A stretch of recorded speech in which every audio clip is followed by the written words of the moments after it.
pessoal, nessa aula nós iremos revisar o estudo dos números complexos, porém eu não vou me ater muito a definições matemáticas. Irei apenas revisar algumas operacionalizações e transformações de números complexos, pois elas serão necessárias para os conteúdos futuros que nós iremos abordar ao longo desse curso. Então vejamos. A resolução de cálculos em circuitos elétricos de corrente alternada necessita de instrumentos matemáticos que tornem possível o melhor entendimento desse assunto. Um dos instrumentos vital para a resolução de circuitos em corrente alternada é a teoria de números complexos. Então, nós iremos ver de maneira mais detalhada, revisar alguns aspectos sobre os números complexos. Antes de mais nada, um número complexo ele possui duas formas diferentes de representação, sendo elas a forma retangular e a forma polar. Então, nós iremos ver cada uma dessas formas e a transformação de um número da forma retangular para a forma polar ou a transformação oposta da forma polar para a forma retangular. Vamos ver a primeira forma, que é a forma retangular. Genericamente, todo número complexo Z pode ser representado na forma retangular. Como vocês bem devem lembrar, um número complexo ele é formado por uma parte real e uma parte imaginária. Possivelmente, em matemática, vocês viram que a parte imaginária ela é um fator que multiplica o termo I. Porém, na elétrica, o I é conhecido como a variável de corrente. Então, nós utilizamos, em vez de I, J para identificar a parte imaginária de números complexos. Então, vamos representar o número complexo em um plano cartesiano, onde o eixo das abscissas é o eixo real e o eixo das ordenadas é o eixo imaginário. Então, aqui eu tenho a parte real positiva, no segundo quadrante a parte real negativa, aqui a parte imaginária positiva e a parte imaginária negativa. Dessa maneira, eu imagino que nós tenhamos o número genérico C, que é o complexo, igual x, que é a parte real, mais j, y, que é a parte imaginária. Então, eu posiciono o x no eixo real, o y no eixo imaginário, e aqui eu tenho um ponto atrelado a esse eixo ordenado, onde esse vetor representa o número complexo em questão. Essa é a forma retangular de representação de um número complexo. Vamos ver um exemplo. Represente o número complexo 3 mais 4j no plano complexo. Olha, aqui nós temos que 3 é a parte real e 4 é a parte imaginária. Então, novamente, nós desenhamos o eixo real, o eixo imaginário. Nós nos deslocamos de 3 unidades na parte real positiva e de 4 unidades na parte real da parte imaginária positiva. Dessa maneira, nós identificamos aqui o número complexo C igual a 3 mais 4J. Um outro exemplo bem análogo. Represente o número complexo C igual a menos 10 menos 20J no plano complexo. Novamente, desenhamos o eixo real, o eixo imaginário. Como o número, a parte real, ela é 10 unidades negativas, nós nos deslocamos 10 unidades para a esquerda do eixo real e 20 unidades negativas imaginárias. Então, nós nos deslocamos 20 unidades na parte negativa do eixo imaginário e temos aqui o número complexo menos 10 menos 20J. De maneira alternativa, em vez de utilizar dois pontos coordenados, o do eixo real e o do eixo imaginário, nós podemos utilizar o módulo do vetor e o ângulo de deslocamento para representá-lo no eixo cartesiano. Então, genericamente, todo número complexo z também pode ser representado na forma polar. Vejamos como se dá. Temos aqui o eixo real, o eixo imaginário. Então, parte positiva real, negativa real, positivo imaginário, negativo imaginário. Nós temos aqui o deslocamento de certo ângulo, um vetor, e esse vetor ele tem um módulo, e daí nós representamos o número complexo como o módulo do vetor deslocado de algum ângulo θ. É pertinente dizer que quando o sentido de giro é no sentido anti-horário, conforme ilustra o desenho, esse ângulo θ ele é positivo. Porém, se o sentido fosse oposto, fosse o sentido horário, então nós teríamos um deslocamento negativo para o ângulo θ. Vamos ver o exemplo. Represente o número complexo C igual a 5, defasado de 30 graus no plano complexo. Olha, novamente, nós teremos o eixo real, o eixo imaginário. Como esse 30 ele é positivo, o deslocamento dele se dará no sentido anti-horário. Então, defasamos aqui de 30 graus no sentido anti-horário. E agora nós teremos que o módulo do vetor é 5. Dessa maneira, nós desenhamos um vetor com módulo 5 e aqui nós temos o complexo 5 defasado de 30 graus.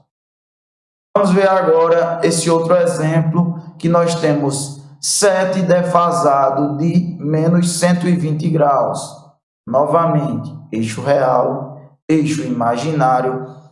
Como o ângulo de 120 graus ele está negativo, nós teremos que fazer um deslocamento de 120 graus no sentido horário. Então, nós teremos aqui um deslocamento de 120 graus e um vetor com... E nós teremos um vetor com o módulo 7, já que o comprimento é 7 defasado de menos 120 graus. Aqui temos o resultado complexo em questão. Olha, nós ainda podemos realizar a conversão de uma forma para outra. Quando eu tenho um número complexo na forma polar, eu posso transformá-lo para a forma retangular e vice-versa. Então, vamos ver a conversão da forma polar, como o número está dado aqui com um módulo e com um ângulo, para a forma retangular. Isso vai ser bastante pertinente para realizar a operacionalização de números complexos. Então, vamos ver. Digamos que eu tenho um vetor complexo com um ângulo θ e um módulo z. Para eu transformá-lo para a forma retangular, é bem simples. Quando nós analisamos as projeções pela própria trigonometria, nós sabemos que esse cateto ele é equivalente ao módulo do vetor z multiplicado pelo cosseno do ângulo θ.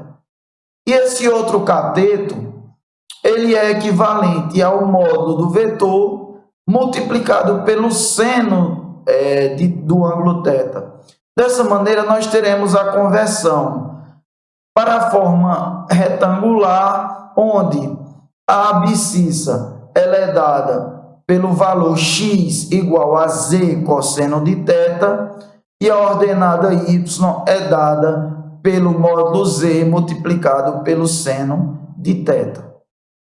Para exemplificar, vamos ver o seguinte exemplo. Converta o seguinte número complexo na forma polar para a forma retangular. Então, aqui nós temos um complexo que é basicamente um vetor de módulo 10 com uma angulação de 45 graus. No plano complexo, ele ficaria da seguinte forma.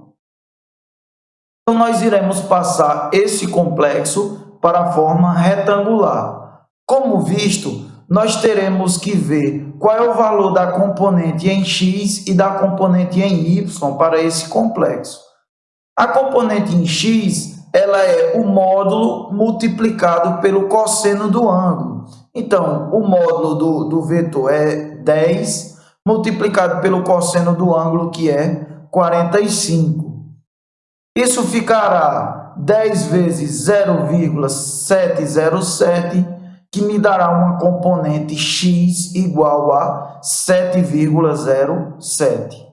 Nós iremos fazer a mesma coisa para a componente em y, que é y, que é o módulo multiplicado pelo seno do ângulo. Então, 10 multiplicado pelo seno de 45. Olha, coincidentemente, o seno de 45 é igual ao seu cosseno, que é 0,707. E isso me dará um valor da componente y também igual a 7,07. Dessa maneira, nós escreveremos o complexo na sua forma retangular como sendo C igual a 7,07, que é a componente em x, mais J multiplicado a componente em y, que é 7,07. Agora vamos fazer a transformação inversa. Digamos que eu tenho um número na forma retangular e eu quero encontrá-lo na forma polar.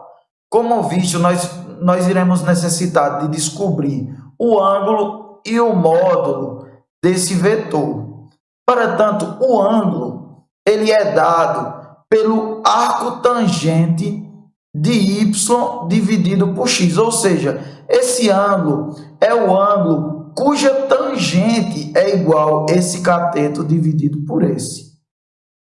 Já o módulo desse vetor, ele pode ser descoberto facilmente pelo teorema de Pitágoras, onde o módulo é a hipotenusa, y é um cateto e x é o outro cateto. Então, nós teremos que o módulo será dado pela raiz de x ao quadrado mais y ao quadrado. Para exemplificar, vamos ver o seguinte exercício.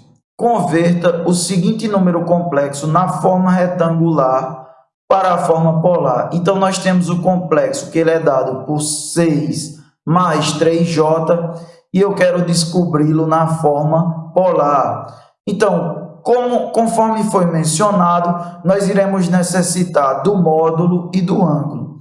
O módulo ele pode ser descoberto diretamente por Pitágoras, onde nós teremos raiz do cateto 6 ao quadrado mais 3 ao quadrado. Isso dará raiz de 45, que é igual a 6,71.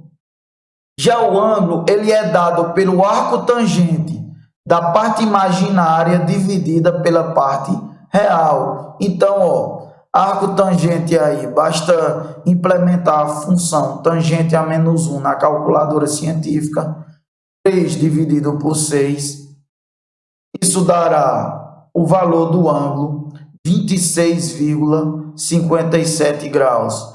Dessa maneira, nós teremos a forma polar 6,71 defasado de 26,57 graus. Por fim, nós iremos trabalhar a operacionalização com números complexos. As duas primeiras operações que nós iremos ver são adição e subtração, por serem bem análogas. Então, para realizar a adição ou subtração de números complexos, basta operacionalizar as partes reais e imaginárias separadamente. Então, eu irei somar parte real com parte real, parte imaginária com parte imaginária, ou no caso da subtração, realizar a subtração da mesma forma. Subtraio a parte real do primeiro complexo com o segundo e a parte imaginária com a parte imaginária de cada um deles. Então, vamos ver aqui um exemplo. Digamos, adicione o complexo 1, que é 2 mais 4j, o j4, e o outro complexo, C2 igual a 3 mais J. Então, vamos lá. Temos aqui o primeiro complexo, 2 mais J4. O segundo complexo, 3 mais J. Conforme dito, nós iremos adicionar parte real com parte real. 2 mais 3 ficará 5. E parte imaginária com parte imaginária, 4. 4J mais J, 5J. Então, nós teremos o complexo resultante igual a 5 mais J5, onde esse 5 é resultante da soma das partes reais e esse J5 resultante da soma das partes imaginárias. Caso nós tivéssemos dois complexos na forma polar, bastaria que nós transformássemos ambos para a forma retangular, fizéssemos a transformação como visto anteriormente e depois realizássemos essa soma dessa maneira. Vamos ver aí agora, né? Outro exemplo, agora realizando a subtração. Para o complexo 1, 4 mais J6 e o complexo 2, 1 mais J4, encontre a subtração C1 menos C2. Será feito de maneira análoga.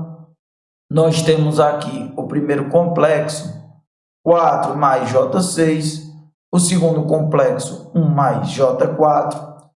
Vamos fazer a subtração aqui da parte real, 4 menos 1, ficará 3 na parte real. A parte imaginária, J6 menos J4, ficará J2, ou seja, 6 menos 4, 2. Então, nós teremos que o complexo resultante é igual a 3 mais J2, onde o 3 veio da subtração de 4 menos 1, e o J2 veio da subtração de J6 menos J4. E nós temos aqui a operação de multiplicação e de divisão de números complexos. Olha, uma forma bastante conveniente para se realizar uma multiplicação ou divisão de números complexos é operacionalizá-los na forma polar. Nós podemos fazer a operacionalização na forma retangular, só que a forma polar é bastante conveniente por ser bem fácil de manipular. Então, eu aconselho, quando nós tivermos um número na forma retangular, transformá-lo para a forma polar, para só então realizar a multiplicação ou a divisão. Então, para a multiplicação, basicamente os módulos dos valores são multiplicados e os ângulos somados. Já na divisão, os módulos dos valores são divididos e os ângulos subtraídos. Vamos ver aí alguns exemplos. Vejamos, calcule o valor do complexo C1 multiplicado pelo complexo C2, onde C1 é 5 defasado de 20 graus e C2 é 10 defasado de 30 graus. Então, vamos ver como é que fica. Conforme falado, a multiplicação, ela será basicamente, eu vou pegar esse módulo 5 e multiplicar pelo valor do módulo 10 e os ângulos, eles são somados. Então, nós teremos o módulo resultante ficará equivalente a 5 vezes 10 e o ângulo resultante a 20 graus mais 30 graus. Então, nós teremos um valor de um complexo resultante equivalente a 50 defasado de 50 graus. Agora, vamos ver a operação de divisão de complexos na forma polar. Eu tenho aqui o complexo 1, que é 15 defasado de 10 graus, e o complexo 2, que é 2 defasado de 7 graus. Então, nós teremos a operacionalização, conforme mencionado anteriormente. Eu terei o valor do módulo, ele é dividido, e o ângulo, ele é subtraído. Então, nós teremos o módulo resultante ficará o equivalente a 15 dividido por 2, e o ângulo resultante a 10 graus menos 7 graus. nós teremos o complexo resultante igual 7,5 defasado de 3 graus.